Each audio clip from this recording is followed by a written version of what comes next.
مشران کشران او دا ګلالي ماشومان ولاړ دي. زه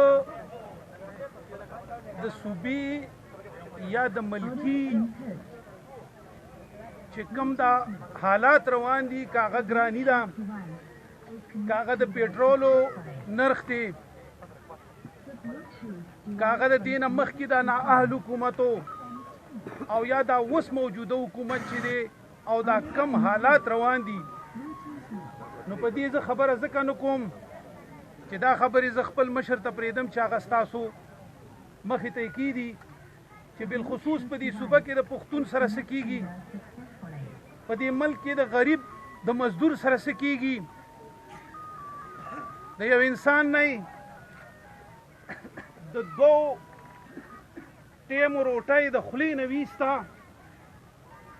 عزیزانو، ستاسو په دې کلي کې، په دې علاقه کې یونین کونسل په جګی دی، فقیر کلی پکې یو نامی ګرامی ځای دی. دلته کې ټول خلک زمیندار پیشه دي او دې کې شک نشته دی چې د هغوی خپلې ستونزې او مسلې دي. خو که لږ موږ ماضي ته لاړ شو نو زما په خیال چې دلته کې به شروعات د کار حیات محمد خان شیرپاو صاحب کړي. د هغې نه وروسته به بیا زموږ مرکزي چیرمین ملي مشر آفتاب احمد خان شیرپاو صاحب داسې ډېر کارونه کړي. او بیا چې کله سکندر خان منیسټر و، نو زه دا یقین لرم چې د قومي وطن پارټۍ د تنظیم او دلته کې د ضلع پېښور د ملګرو په وساطت سره به هغه هم دلته کې کارونه کړي. زه تاسو سره د پښتو د عزیزولۍ دوه څلور شډلې خبرې کوم، ځکه چې موږ ټول د لاندې طبقې خلک یو. موږ د زمیندار سره تعلق ساتو، موږ د مزدور طبقې سره تعلق ساتو،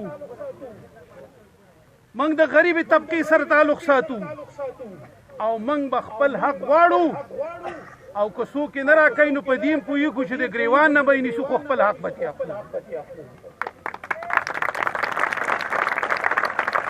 دلته کې تاسو سره ما ته پته ده چې ډېر د باجوړ وروڼه به وسي، مومن به موسي او افریدین پکې شته دي. په حیثیت د یو قبایل ستاسو د یو ورور زه تاسو سره دا خبره کوم او دا وعده کوم چې د ملک شرافت په شکل کې چې دلته کومو ملګرو شمولیت وکړو، نو زه تاسو ته دا یقینداني وایم چې دا ملګري به د قومي وطن پارټۍ د ملي مشر آفتاب احمد خان شیرپاو او د سکندر حیات خان شیرپاو نه به چرته هم خفه نه شي، ځکه چې کومه مینه ما لیدلې ده. زه هم یو سیاسي ورکر پاتې شوی یم او یم،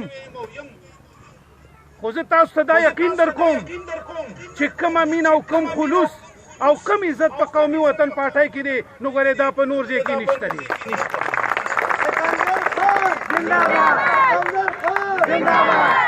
ډېر لاړو، سند پسې لاړو، پنجاب پسې لاړو، نور ځان وپېژنئ، د خپلې صوبې ته سوچ وکئ، د خپلو مشرانو ته سوچ وکئ.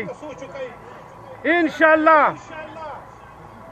تاسو ته دا یقینداني درکوو چې که تاسو پر روان وخت کې قومي وطن پارټي سپورټ کړه د ووټ په شکل کې، د شمولیت په شکل کې، نو انشاءالله دا هم د سره وعده ده چې موږ به تاسو یوازې نه پرېږدو، موږ به ستاسو نه مخکې روان یو.